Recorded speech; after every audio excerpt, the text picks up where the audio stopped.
Let's be real. Buying or selling a home is one of the biggest, most stressful financial moves you'll ever make. You're putting a ton of trust in a professional to guide you through it all. And that brings up a really important, kind of nagging question.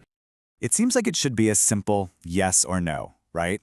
But the answer is actually wrapped up in a legal concept called agency. And trust me, understanding this is the key to making sure you're protected. So let's get into it. At its core, agency is all about trust.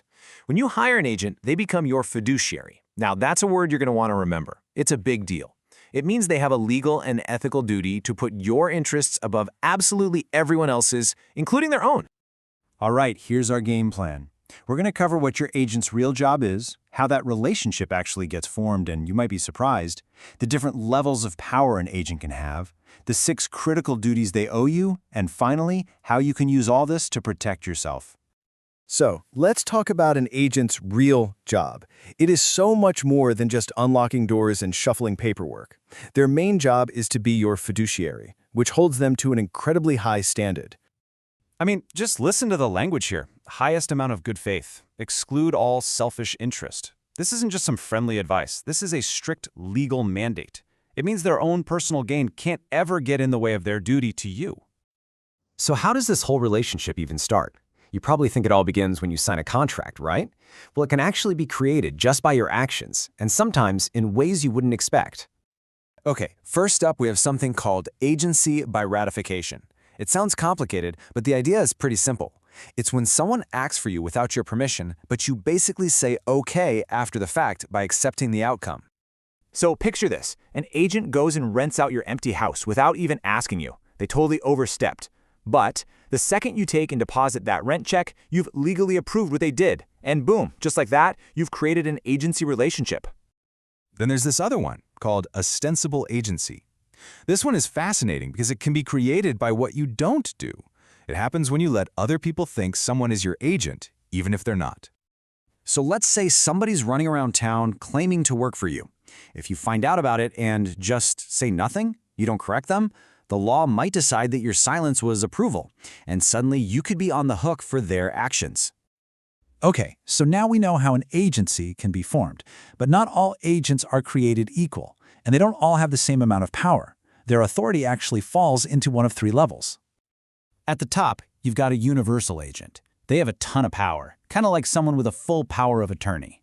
Then there's a general agent, who handles a specific area of your business, like a property manager. But the one you'll most likely deal with, that's the special agent. Their authority is limited to one single transaction, like helping you buy or sell your house. All right, this next part is maybe the most important piece of this whole explainer. As a client in this special relationship, what are your rights? What does your agent actually owe you? This is the whole shebang right here. And here's the good news. There's a super simple way to remember the 6 duties that your agent absolutely must follow. It's an acronym, old car. If you take away only one thing today, make it this word. So what does OLDCAF stand for? It's obedience, loyalty, disclosure, confidentiality, accounting, and reasonable care. These are the 6 pillars of that fiduciary duty. Let's break them down. First, O is for obedience. It's simple. Your agent works for you. They have to do what you say, with one huge caveat. They can't follow any unlawful instructions. So if you ask them to discriminate against a buyer, for example, that's a big no. L stands for loyalty. And honestly, this is the big one. It means your interests come first, period. Before the other party, before their broker, and definitely before their own commission check.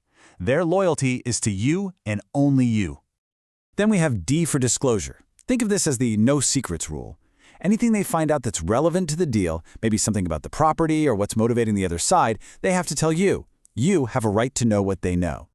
C is for confidentiality. This one is incredibly powerful because it lasts forever.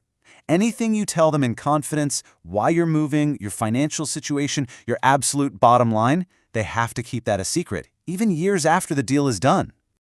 Next is A for accounting. This is all about the money. If you give your agent funds, like for a deposit, they must keep that money totally separate from their own business or personal funds. They have to be able to account for every single cent. And finally, R is for reasonable care. This is basically the be good at your job rule. Your agent has to be competent. They need to know what they're doing, be diligent, and use their skills and expertise to protect you throughout the process. Okay, so we've gone through the theory, we've defined all the duties. But how does this actually empower you when you're sitting across from an agent? And here's the great thing. The law backs you up on this. It actually requires agents to tell you who they're working for right from the jump. From the very first phone call, the very first meeting, they have to be crystal clear about whose side they are on. You see, knowing this stuff completely changes the game. You're no longer just a passive player. You're an informed client who knows the code. You know OLDCAR. You know the high standard they have to meet. So the next time you talk to an agent, you're the one in the driver's seat. What's the first thing you'll ask to make sure they're really on your team?